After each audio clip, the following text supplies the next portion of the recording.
일상을 살아가면서 난처한 적이 종종 있습니다. 그 중에서 특별히 성도님들에게 존경받는 목사님들이 돈에 넘어지고 또 이성에 넘어지고 권력에 넘어졌다는 그러한 이야기를 들을 때면 마음속에 화가 나기도 하고 슬퍼지기도 합니다.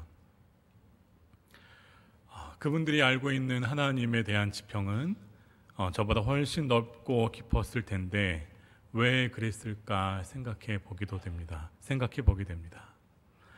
물론 이러한 이야기는 목회자들에게만 해당되는 이야기가 아닙니다.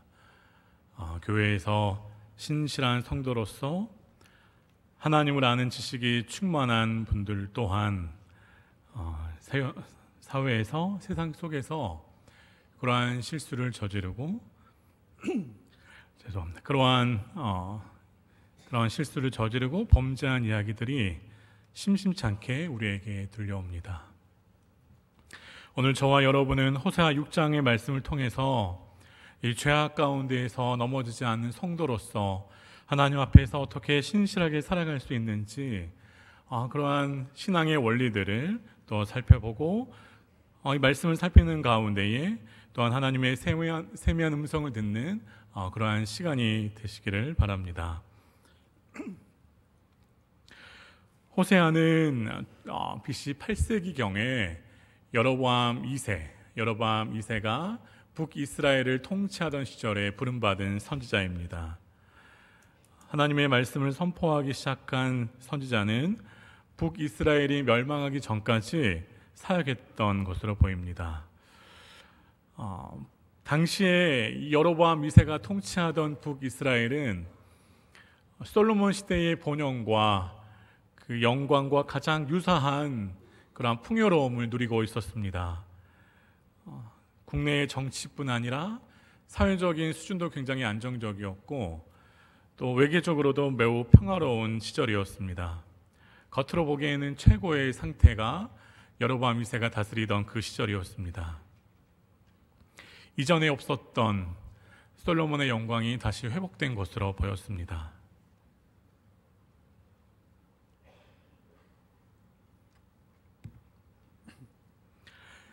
하지만 이스라엘의 실체는 전혀 그렇지 않았습니다. 이스라엘은 망하기 직전의 상태였습니다. 나라 전체가 도덕적으로 타락해 가고 있었습니다. 부자들은 높은 임대료로 돈을 벌어들였고 상인들은 거짓 상술로 재물 쌓기에 최선을 다했습니다.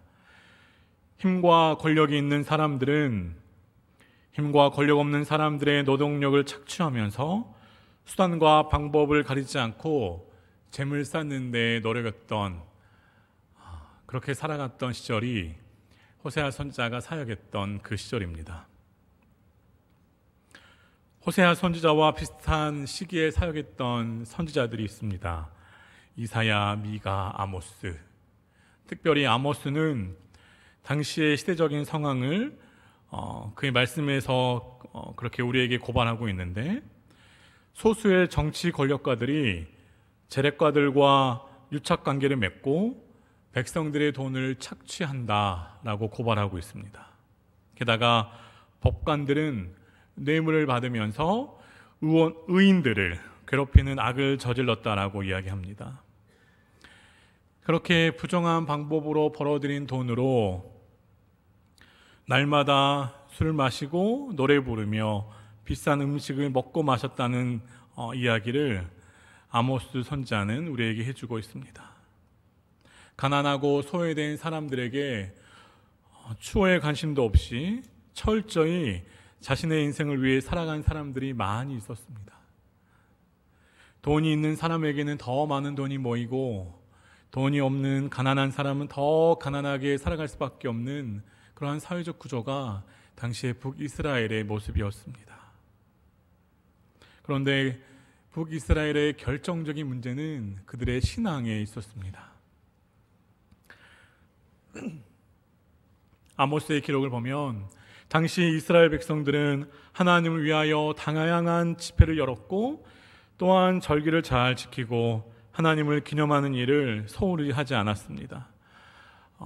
예배 드릴 때에 필요한 악기팀도 있었고 예배를 잘 드리기 위해서 찬양팀도 구성했습니다. 겉으로 보기에 이스라엘의 신앙이 참 좋아 보였습니다. 경제적인 풍요와 정치적인 안정과 외교적인 안정으로 살기 좋은 이스라엘, 하나님 또한 잘 섬기는 것으로 보였습니다. 호세아가 사역했던 북이스라엘의 당시의 사회적 배경은 오늘날 우리가 살아가고 있는 모습과 너무나 많이 닮아 있습니다. 우리 사회가 이렇다 저렇다 하지만 그래도 경제적으로 풍요로운 것 같습니다. 정치적으로도 이제 안정을 많이 찾아가는 것 같습니다. 교회가 이렇다 저렇다 하지만 아직까지 교회의 영향력은 상당해 보입니다. 정치 권력과 경제 권력의 유착관계, 그리고 백성들 사이에서의 부익분, 빈익빈 형상까지 호세아 시대의 이스라엘 모습과 오늘날 우리가 살아가고 있는 모습이 너무나 많이 닮아 있습니다. 이제부터 본격적으로 살펴보겠지만 호세아 선지자가 사역했던 북이스라엘 성도들의 신앙의 모습과 오늘날 우리의 신앙의 모습에 유사한 점이 많이 있습니다. 호세아는 정치적으로, 사회적으로, 종교적으로 심각하게 타락한 이스라엘을 향하여서 타락의 절정체인 아내를 그렇게 맞이하고 섬기면서 하나님의 말씀을 선포한 사람입니다. 특별히 호세아 선지자의 이러한 외침과 호소 가운데에 오늘의 본문의 말씀은 호세아서 전체를 아우르는 매우 핵심적인 말씀입니다. 동시에 구약 본문의 전체 본문을 핵심적으로 요약할 수 있는 구약의 복음에 해당하는 말씀이기도 합니다. 호세아 선지자는 이스라엘 백성들에게 하나님을 떠나서 머물고 있는 그 자리에서 다시금 하나님께 돌아오라, 그렇게 이야기합니다. 우리가 잘 알고 있는 것처럼 원래 이스라엘은 하나님을 예배하고 하나님을 영화롭게 하고 하나님을 즐거워하도록 부름받은 민족이었습니다. 그런데 이 민족이 지금 하나님을 떠나고 말았습니다. 하나님에 대한 영적인 감각이 완전히 훼손되었고 하나님에 대한 이러한 반응이 완전히 상실된 민족으로 전락하고 말았습니다. 이렇게 이스라엘 백성들이 하나님을 예배하지 못하고 하나님을 즐거워하지 못하고 영화롭게 하지 못한 이유를 호세아 선지자는 4장 6절에서 그렇게 이미 말한 바 있습니다. 하나님께서 호세아 선지자를 이야기하신, 호세아 선지자를 통해서 이야기하신 그들의 모습은 내 백성이 지식이 없음으로 망하는 도다의 모습이었습니다. 이스라엘 백성들이 하나님에 대해서 가지고 있었던 그 지식이 약화되었고 이제 하나님에 대한 마음이 화석같이 굳어지게 된 것입니다. 하나님에 대한 마음은 굳어지고 하나님에 대한 지식은 약화된 반면에 눈에 보이는 가치에 대한 판단은 빨랐고 매우 발전되어 간 것입니다. 특히 돈을 모으고 경쟁에서 이기는 기술은 탁월하게 진보해 갔습니다. 자신들의 영혼의 상태가 어떠한지 잘 몰랐던 사람들이지만 이 땅에서 어떻게 해야지 잘 먹고 잘 사는지 너무나 잘 알았던 사람들입니다. 영적인 주제, 하나님과 관련된 이야기들은 더 이상 관심 밖으로 밀려나고 말았습니다. 정기적으로 예배하고 주기적으로 절기를 지키면서 하나님 편에 서 있다라고 생각한 그 사람들, 자신의 상태가, 자신들의 영적인 상태가 어떠했는지, 얼마나 신앙이 변질되어 가는지 몰랐던 사람들입니다. 그러는 사이 이스라엘은 힘이 강해졌고 솔로몬 시대와 같은 수준의 영토를 확보하게 됩니다. 하나님께서 우리 이스라엘을 보호하시고 지키시고 우리 가운데 역사하셔서 우리의 민족을 과거의 그 솔로몬의 영광 가운데 인도하신다라고 생각하게 됩니다. 하지만 하나님의 생각은 이스라엘 백성들의 생각과 달랐습니다. 호세아 4장 7절을 보면 그들은 번성할수록 내게 범죄한다라고 이야기하십니다. 여러분, 우리의 번영과 우리의 잘됨과 성장이 우리의 영혼의 상태와 상관없이도 얼마든지 가능하다는 사실을 확인하게 되는 것입니다. 하나님을 떠나서 범죄의 자리에 머물고 있다 할지라도 얼마든지 재물이 늘어나고 잘 살 수 있는 것입니다. 그래서 우리의 일이 잘 되고 잘 먹고 잘 살 수 있는 환경이 만들어진다 할지라도 그러한 모든 것을 무조건 하나님의 뜻이다 라고 생각해서는 안 됩니다. 얼마든지 하나님과 상관없이 이 땅에서 잘 먹고 잘 살 수 있는 것입니다. 우리의 영혼이 병들어도 승승장구할 수 있는 것이죠. 오히려 하나님 앞에 선 하나님의 사람으로 부름받은 저와 여러분은 이 땅 가운데 살아갈 때에, 성공의 길을 걸어갈 때에 그 즈음에 긴장하며 자신을 돌아봐야 합니다. 왜냐하면 호세아 7장 10절은 이스라엘 백성들이 세상에서 성공하면서 얼굴에 교만이 가득했고 그러면서 하나님으로부터 멀어졌다라고 이야기하기 때문입니다.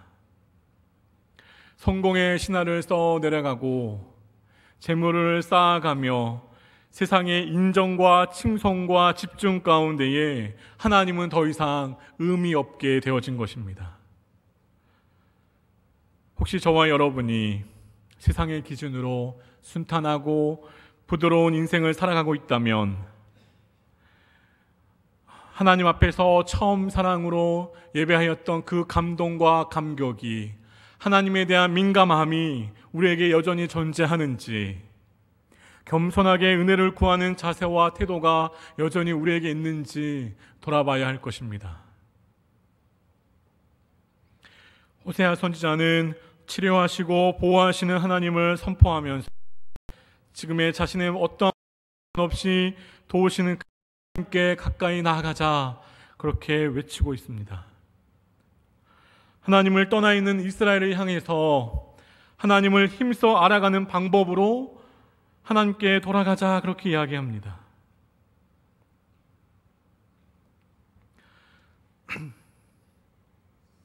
호세아 선지자는 이스라엘 향해서 완벽하게 살리시고 고치시는 그 하나님께 돌아가는 방법, 하나님을 아는 것으로 그렇게 제시합니다.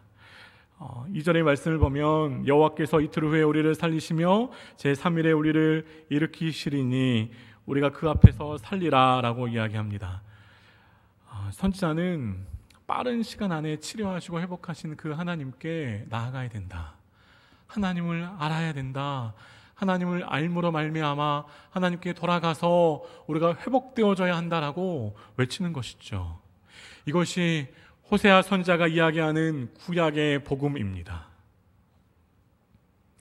안타까움과 탄식 속에서 마지막 소망과 기대를 담아내어서 간절하게 호소한 것이죠. 3절까지 호세아 이야기가 끝난 다음 4절부터 하나님의 이야기가 기록되어 있습니다. 그런데 4절부터 시작되는 하나님의 말씀을 이해하기 위해서는 1절부터 3절까지의 그 기록과 4절부터 시작되는 그 하나님의 말씀 사이에 행간을 잘 읽어내야 합니다. 구약의 복음이 선포되어진 같은 본문에 전혀 상황에 어울리지 않는, 복음의 말씀과 어울리지 않는 하나님의 이야기가 기록되어 있다는 것입니다. 이스라엘 백성들에게 호세아 선지자가 하나님께 돌아가야 한다, 하나님을 알아야 한다, 하나님을 힘써 알자 말했음에도 불구하고 이스라엘 사람들은 그 선지자의 말을 제대로 이해하지 못했습니다. 손끝이 가리키는 지점을 보는 것이 아니라 손가락 마디마디에 집중하고 말았던 것이죠. 하나님께 돌아가면 낫게 하시고 하나님께 돌아가면 하나님이 싸매어 주신다는 이야기가 하나님보다 더 크게 들린 것이죠. 하나님에 대한 이해가 매우 피상적이고 하나님께서 주신다는 그 복, 하나님께서 제공하신다는 그 특별한 이익에 대해 마음이 빼앗기고 말았습니다. 그래서 이스라엘 백성들의 회개는 매우 얄팍했고 지속적이지 못했습니다. 하나님과의 관계 회복보다는 하나님께서 들고 계시는, 하나님 손에 들고 있는 그 풍요, 특별한 혜택에 마음이 빼앗겨서 더 이상 하나님은 중요한 관심의 대상이 되지 않았습니다. 이러한 이스라엘의 얄팍한 신앙의 모습을, 그러한 얄팍한 신앙의 핵심을 바라보신 하나님, 4절 이하의 말씀을 하십니다. 4절에서 하나님 이렇게 이야기하시죠. 에브라임아, 내가 너에게 어떻게 하랴? 유다야, 내가 너에게 어떻게 하랴? 너희의 인애가 아침 구름이나 쉬 없어지는 이슬 같도다. 하나님은 에브라임으로 대표되는 이스라엘을 향하여서 너희들의 신앙의 모습이, 회심의 모습이 새벽에 일어났다가 햇빛에 사라지는 구름과 같다 이야기하십니다. 새벽에 잠깐 땅을 적셨다가 해가 뜨면 사라지는 이슬과 같다, 그렇게 지적하십니다. 그들의 신앙적인 태도와 자세의 깊이가 매우 얄팍하고 가볍다는 말씀이시죠. 아침 안개와 같고 이슬과 같은 그들의 신앙의 모습을 하나님 폭로하십니다. 그들의 신실함, 하나님 앞에 보이는 믿음의 모양이 그렇게 가벼울 수 없습니다. 변덕스러운 신앙으로, 하나님 앞에 너무나 가벼운 신앙의 모습으로 반짝 회심한 이스라엘, 하나님은 그들을 회복하기 위하여서 어쩔 수 없이 심판하십니다. 그 이야기가 5절에 기록되어 있습니다. 이어지는 6절 말씀에서 하나님은 어쩔 수 없는 그 탄식 가운데에, 어찌할 바 모르시는 그 모습 가운데에 이스라엘 백성들을 향하여서 강력하게 다시금 외치십니다. 우리 6절의 말씀을 다 같이 한번 읽어보면 좋겠습니다. 시작.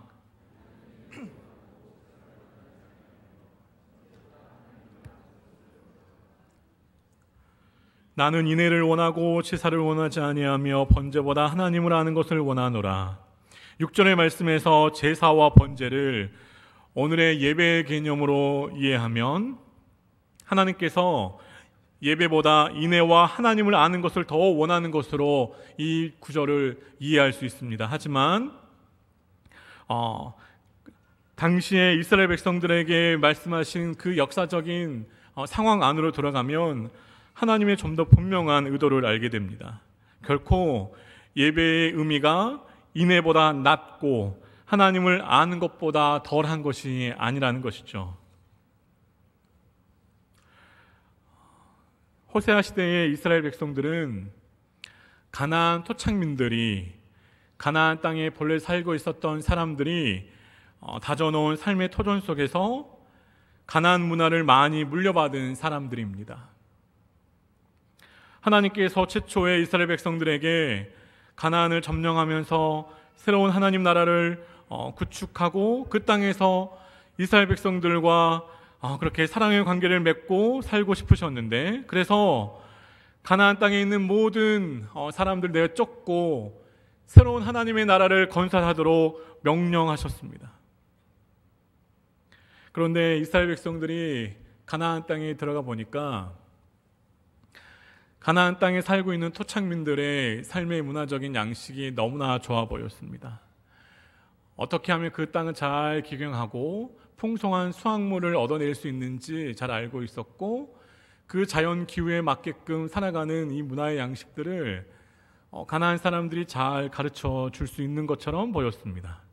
그래서 실제로 가나안 사람들의 그 땅의 문화, 농사를 짓는 법, 어떻게 살아가야 하는지, 그 환경에 대한 모든 부분들을 가나안 사람들로부터 배웠습니다. 하나님의 명령을 거부하고 가나안 사람들로부터 가나안에서 살아가는 인생을 배우고 말았습니다. 하나님께서 기대하신 이스라엘의 가나안 라이프 스타일은 온데간데 없어지고 말았습니다. 하나님의 나라를 적과 꿀이 흐르는 땅에서 하나님의 선민 이스라엘과 그렇게 예배하고 또 경배하면서 하나님과 사랑의 관계를 맺고자 하는, 하나님의 나라를 구축하고자 했던 하나님의 의도와 목적은 멀어져 가고 말았습니다. 하나님 마음에 그러한 생각이 있으셨습니다. 혹시 설령 이스라엘 백성들이 가나안에 있는 모든 사람들을 내어 쫓고 맨 땅에 해등하는 시행착오를 겪는다 할지라도 그 이스라엘이 하나님께 물어오기를 바라셨습니다. 하나님께 집중하고 그 땅에서의 삶의 비결을 하나님께 공급받으면서 하나님 때문에 살아가는 그 나라와 민족 이스라엘이기를 바라신 것이죠.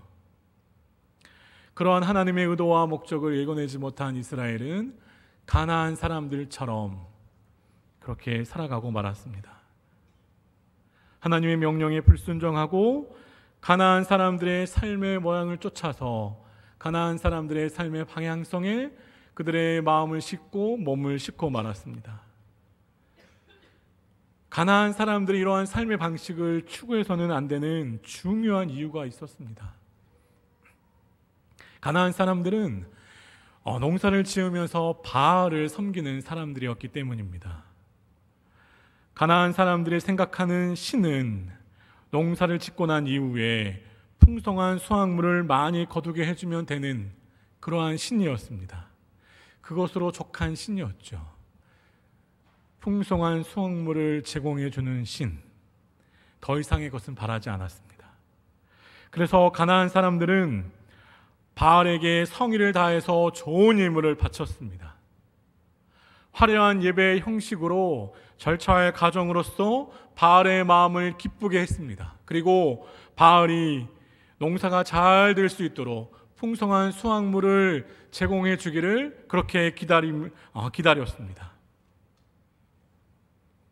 바알과 가나안 사람들의 관계는 이렇게 기브앤테이크의 기계적인 관계였고 일방적인 관계였습니다. 문제는 이스라엘 백성들이 하나님을 예배하는데 가나안 사람들처럼 하나님을 예배하는 데에서부터 시작됩니다. 하나님과의 관계를 가나안 사람들과 바알 신과의 관계로 그렇게 만들어버리고 말았습니다. 형식적이고 기계적인 제사, 좋은 번제물로 번제하면서 하나님께 예배하는 것이죠. 그러면서 자신들의 할 도리를 다 했다 생각합니다. 하나님을 더 이상 말씀하지 못하는 하나님으로 만듭니다.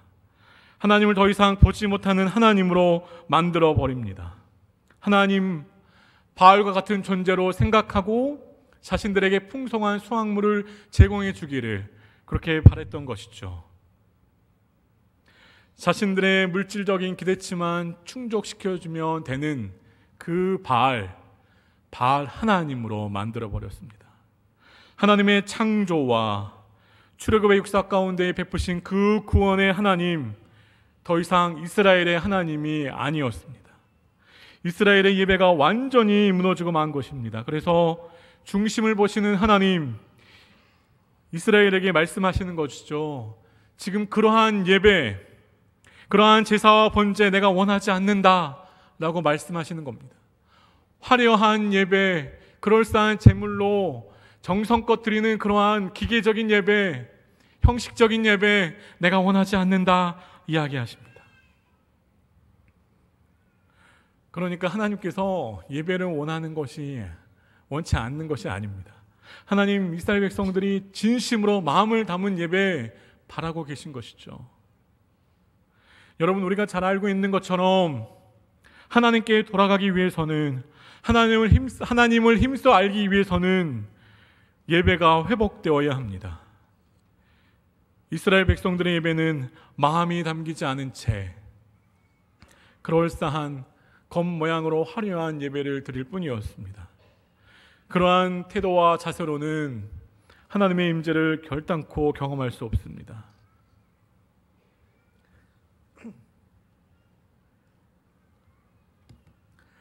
우리 교회는 특별히 이 예배의 영광을 지켜내고 이 예배의 영광을 아름다운 믿음의 전통으로 다음 세대에게 물려주고자 하는 교회입니다. 그런데 혹시 예배의 중요성을 알고 예배를 매우 강조하는 교회의 성도로 예배에 참석하고 있다는 그 안정감 속에서 우리의 예배의 태도가, 우리의 예배의 자세가 느슨해지고 있지 않는지 돌아보면 좋겠습니다. 하나님의 살아계심을 눈으로 보고 귀로 드러냈던, 손으로 만졌던 이스라엘의 공동체가 예배 공동체로 시작되었던 이들이 지금 하나님을 바알과 같은 하나님으로 예배하는 장면이 우리에게 주는 도전이 있는 것입니다. 여러분, 우리의 예배가 어떠한지 돌아봐야 합니다. 여러분의 예배가 혹시 설교자의 설교 컨디션에 따라서 여러분의 예배가 결정되십니까? 아니면 예배 전에 찬양팀, 예배 중에 하나님 앞에 올려드리는 이 찬양대의 컨디션에 따라서 우리의 예배가 결정되십니까? 아니면 우리가 교회에 들어올 때에 처음 마주하는 사람의 표정과 그 몇 마디의 대화가 우리의 예배를 결정짓습니까? 우리의 예배를 결정짓는 가장 중요한 요소가 무엇인지 돌아봐야 합니다. 이러한 비본질적인 부차적인 이유로 우리의 예배가 결정되어서는 안 되는 것입니다.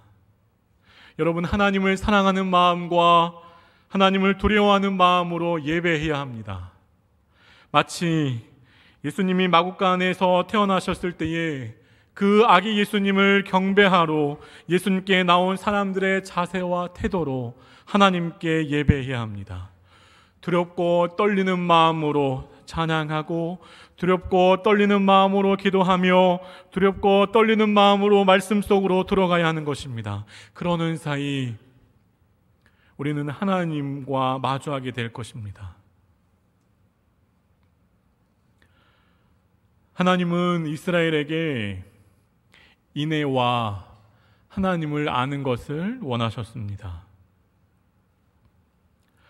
하나님 앞에 자기들이 좋아하는 방식으로 자신들을 위한 예배를 드리는 그 이스라엘 백성들에게 하나님을 향한 인애를 요구하셨습니다. 히브리어로 헤세드라고 하는 이 단어는 사랑이라고 하는 단어로 대체가 가능한 단어입니다. 하나님은 이스라엘 백성들에게 사랑을 기대하셨습니다. 하나님과 이스라엘 백성들의 인애의 관계, 즉 사랑의 관계가 깨어진 것, 하나님은 못 견딜 정도로 너무나 아파하셨습니다. 안타까운 마음과 아쉬운 마음으로 이스라엘 백성들을 향하여서 나와 함께 사랑하자, 나와 함께 사랑하자, 그렇게 이야기하십니다. 일상에서의 치열한 생활에 갇혀서 하나님을 사랑하는 시간을 놓치고 만 이스라엘입니다. 하나님을 외면하고 하나님을 바알과 같은 특별한 혜택을 제공하는 신으로 여기는 그 이스라엘, 하나님을 더 이상 사랑하지 않았던 것이죠. 그래서 하나님 이야기하시는 것입니다.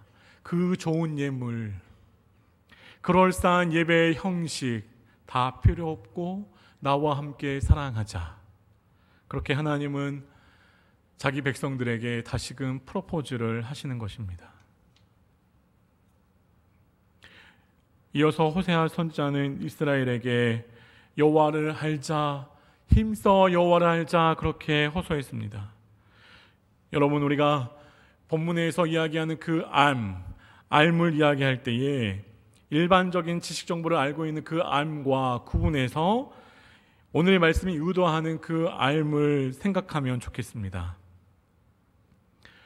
지식 정보의 알과 본문이 이야기하는 알의 구분선에 분기점에 관계가 있습니다. 관계. 하나님은 이스라엘 백성들에게 관계적인 알을 요구하셨습니다. 하나님과 이스라엘 백성들이 정직한 관계로 묶여 있어서 묶여 있는 그 관계 안에서 이스라엘 백성들이 하나님의 영향을 받으며 살기를 원하셨던 것이죠. 이러한 관계적인 삶을 가장 잘 설명할 수 있는 모델로 가정을 둘 수 있습니다. 남편과 아내, 그리고 부모와 자식이 서로 잘 알고 있고 각자에게 큰 영향을 받고 주고받으며 살아가는 것입니다. 하나님께서 지금 이스라엘에게 그러한 관계적인 삶을 누리면서 영향을 받으면서 살아가면 좋겠다, 그렇게 부르짖고 그렇게 하나님께서 이야기하시는 것이죠. 사실 우리가 알고 있는 것처럼 이스라엘은 하나님과 이러한 관계적인 삶을 누리면서 살도록 이미 약속한 사람들입니다. 우리는 하나님과 이스라엘 백성들이 맺은 그 약속을 언약이라 부릅니다. 언약. 그런데 이스라엘이 하나님과 맺은 언약을 스스로 파기하고 말았습니다. 재미있는 것은 호세아 8장 2절을 보면 이스라엘 백성들은 여전히 자신들은 하나님을 잘 알고 있다고 생각하고 있는 거 보게 됩니다. 자신들의 영적인 상태가 어떠한지 전혀 판단하지 못하는 것이죠. 하나님을 잘 알고 있고 하나님과 튼튼한 관계로 묶여져 있어서 하나님은 어느 날 우리에게 풍요를 허락하시고 북극 강병의 이스라엘을 그렇게 제공하신다, 만들어 주신다 생각하고 있는 것입니다. 하지만 하나님은 에덴 동산에서 아담이 언약을 깨뜨린 것처럼 이스라엘 백성이 지금 가나안 땅에서 하나님과의 언약을 깨뜨렸다, 반역했다라고 이야기하십니다.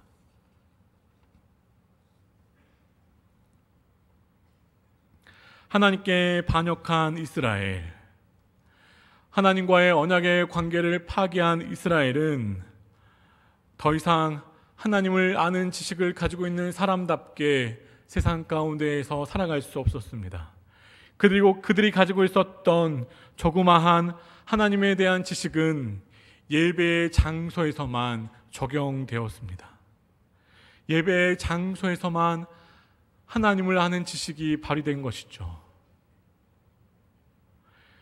하나님과의 언약을 파기하고 살아계신 하나님과 상관없이 살아가는 이스라엘의 참담한 이야기가 8절 이하의 말씀에 기록되어 있습니다.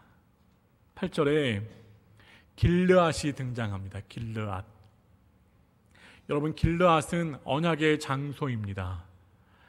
과실치사로 인해서 사망에 이르게 한 사람, 그 사람의 생명을 보존하기 위해서 하나님께서 그 과실치사자를 구하시려고 도피성을 마련해 주신 것이 길르앗입니다. 그런데 생명의 구원의 역사가 일어나야 하는 그 길르앗 땅 가운데에 피 비린내가 진동하는 사망의 골짜기로 바뀌어지고 만 것, 하나님 이야기하십니다. 더 이상 구원의 역사가 일어나지 않는 것이죠.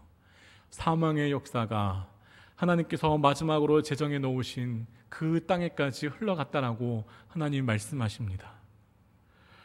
그리고 생명을 구원하는 데 앞장서야 하는 제사장이 사람의 목숨을 노리고 숨어있는 강대떠와 같다라고 이야기하십니다. 생명의 구원의 역사를 펼치는 데 쓰임받아야 했던 제사장이 잔인한 죄악을 조장하거나 오히려 그 죄악을 집행하고 말았다, 하나님 폭로하십니다. 이스라엘과 유다는 음행과 우상 숭배로 하나님께서 안식과 예배의 땅으로 제정해 놓으신, 정하신 그 땅을, 그 장소를 더럽히고 말았습니다. 결과적으로 하나님은 그 땅에서 죄악을 수확하실 수밖에 없었습니다. 여호와의 아내로 종종 비유되어지는 이스라엘은 몸과 마음을 순결하게 지켜내야만 했습니다. 하지만 이스라엘은 하나님께 보여서는 안 되는 모습을 보이고 말았고, 하나님은 방탕한 아내 되는 이스라엘을 심판하셔야만 했습니다. 왜냐하면 그 심판의 끝에, 끝점에 회복이 있기 때문입니다. 하나님은 이스라엘에게 정말로 그러한 간절한 바람이 있으셨습니다. 이방의 신을 섬기는 민족들과 구별된, 차별화된 삶을 살아내기를 원하셨던 것이죠. 그러나 이스라엘은 바알을 섬기는 사람들과 다른 점을 보여주기는커녕 오히려 그들에게 동화되고 말았습니다. 그러면서 왜곡된 하나님을 섬기고 말았던 것이죠. 왜곡된 하나님. 하나님께서 자기 백성에 대해서 갖고 계시는 그 기대함, 오늘을 살아가는 저와 여러분에게도 여전히 지속되고 있다는 사실을 기억해야 합니다. 우리가 하나님을 왜곡된 시선으로 바라보게 하는 그 장애물들을 다 극복해야 합니다. 오늘날 한국교회 안에 하나님을 왜곡된 시선으로 바라보게 하는 가장 대표적인 주제가 한 가지 있는데, 그것은 번영 신학에 기반을 둔 기복주의 신앙입니다. 여러분, 번영 신학의 핵심은 예수님이 십자가에 달려 돌아가실 때에 우리의 모든 가난과 질병과 고통의 문제를 다 짊어지고 돌아가셨다는 것입니다. 인생을 불행하게 만들 수 있는 모든 요소를 예수님께서 십자가에서 짊어지고 돌아가셨다. 하나님은 우리가 참으로 행복하고 잘 먹고 잘 살면서 그렇게 장수하기를 원하신다. 그래서 예수님께 그러한 역할을 감당하게 하셨다는 것이 번영 신학의 핵심입니다. 그래서 번영 신학의 바탕을 둔 기복주의 신앙을 가진 분들 이렇게 이야기하는 것이죠. 하나님께서 우리에게 주시기로 작정한 물질과 건강의 복을 예수 그리스도의 이름으로 청구하고 받으라. 하나님은 정말로 우리가 이 땅 가운데에서 잘 먹고 잘 살기를 원하시는 분이시다. 강력한 확신을 주입하는 것입니다. 그런데 이러한 복은 다른 종교에서 추구하는 복과 전혀 다르지 않습니다. 자신과 자녀가 세상에서 그냥 무병장수하고 잘 먹고 잘 사는 것, 다른 종교에서 이야기하는 그 복과 똑같은 것이죠. 이 기복주의 신앙은, 번영 신학은 하나님을 우리에게 좋은 것을 제공하시는, 우리에게 서비스하시는, 우리의 물질의 필요를 채우시는, 우리의 건강을 책임지시는 그 정도의 수준의 하나님으로 제한시켜 버립니다. 이스라엘이 섬겼던 바알의 하나님과 매우 흡사합니다.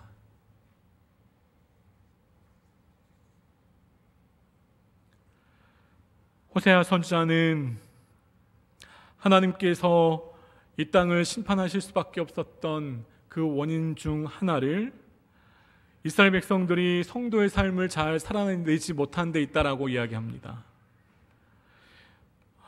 여러분, 우리 가운데에 그러한 생각을 가지고 있는 사람이 한 사람도 없으면 좋겠습니다.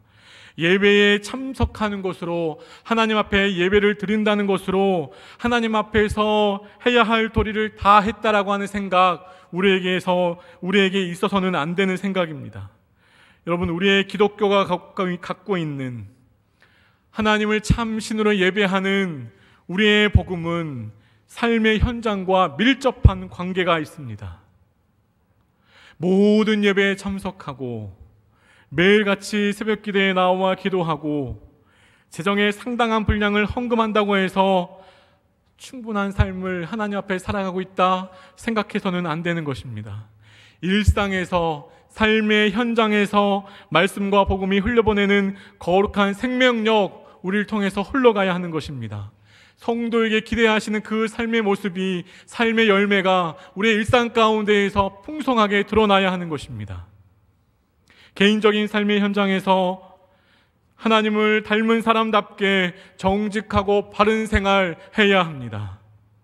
부정하고 부패한 인생살이를 탓하면서, 어쩔 수 없는 이 현실을 탓하면서 살아서는 안 되는 것이죠. 우리의 신앙과 사회에서의 바른 삶은 절대로 분리될 수 있는 것이 아닙니다. 하나입니다. 하나. 성도로서의 책임 있는 삶을 저와 여러분은 살아가야 합니다. 교회에서 열심히 예배하는 것으로서, 교회 공동체에서 어떤 역할을 직분을 감당하는 것으로서 하나님 앞에서 우리가 마땅히 해야 할 도리를 다 했다라고 생각하는 것, 잘못된 생각입니다. 하나님은 우리에게 기대하십니다. 세상 가운데에서 살아가는 동안 성도에게 요구되는, 하나님께서 기뻐하시는 그 책임을 다 하라 요구하시는 것입니다. 저는 오늘 말씀에 근거해서 여러분에게 몇 가지의 도전을 드리고 싶습니다. 혹시 음란한 마음으로 배우자 이외의 이성과 성적인 관계를 맺고 있거나 관계를 이어가는 분이 있다면 속히 하나님께 돌아오시기 바랍니다. 만일 우리 중에 자신이 가지고 있는 지식의 탁월성이나 소유의 부유함으로 다른 사람보다 우월하다라는 그 생각으로 말하고 행동하고 있는 분이 있다면 속히 하나님께 돌아오시기 바랍니다. 혹시 우리 중에 자신의 스펙이 미천하고 부끄럽고 가진 것이 없어서 열등감에 사로잡힌 채 살아가는 분이 있다면 속히 하나님께 돌아오시기 바랍니다. 혹시 우리 중에 여전히 미신의 영향을 받으면서 점을 치거나 부적을 가까운 곳에 두고 있는 분이 있다면 속히 하나님께 돌아오시기 바랍니다. 혹시 우리 중에 도박에 빠져서 허우적거리는 분이 있다면 속히 하나님께 돌아오시기 바랍니다. 만일 우리 중에 교회에서의 인격과 신앙의 열심이 일상의 공간으로 이어지지 않는 분이 있다면 속히 하나님께 돌아오셔야 합니다. 만일 우리 중에 성경의 인물이 경험한 하나님으로 제안하고 책 속에 텍스트 속에 갇혀있는 하나님으로 제안하고 그 하나님, 오늘날 우리의 정신세계를 지배하는 그 하나님 찌움으로 생각하는 분이 있다면 속히 하나님 앞으로 돌아오시기 바랍니다. 하나님을 오해하고 바알의 하나님으로 섬기는 분이 있다면 속히 하나님 앞으로 돌아오시기 바랍니다. 하나님 앞으로 돌아와서 하나님보다 더 큰 의미를 두고 살았던 모든 우상의 찌꺼기를 던져버리고 하나님과 깊은 사랑의 속삭임을 시작해야 합니다. 그렇지 않으면 북이스라엘이든 남유다이든 상관없이 모든 심판을 받은 것처럼 우리 또한 그 심판의 대상이 될 수 있다는 생각을, 그 두렵과 떨린 마음을 가져야 하는 것입니다.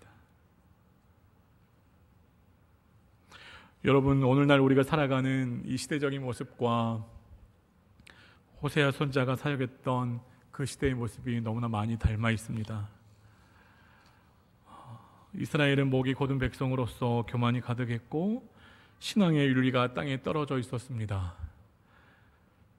선지자는 하나님으로부터 점점 멀어지는 그 이스라엘 공동체를 향하여서 하나님께 돌아오라, 하나님을 힘써하라, 하나님께 진정으로 예배하라, 그렇게 외쳤습니다. 그런데 여러분, 이 선지자의 외침과 호소가 결국 진정한 회복을 위한 과정이었다는 사실을 기억해야 합니다. 심판을 위한 심판이 아니고 하나님께 가까이 이끌고 나아가기 위한 심판의 과정이었습니다. 하나님과 순결하고 정직한 관계를 맺으면서 하나님을 아는 분량의 만큼을 인생을 살아가시는 저와 여러분이 되시기를 바랍니다. 시간 함께 다 같이 찬송가 419장 하시면서 준비하신 예물 드리겠습니다.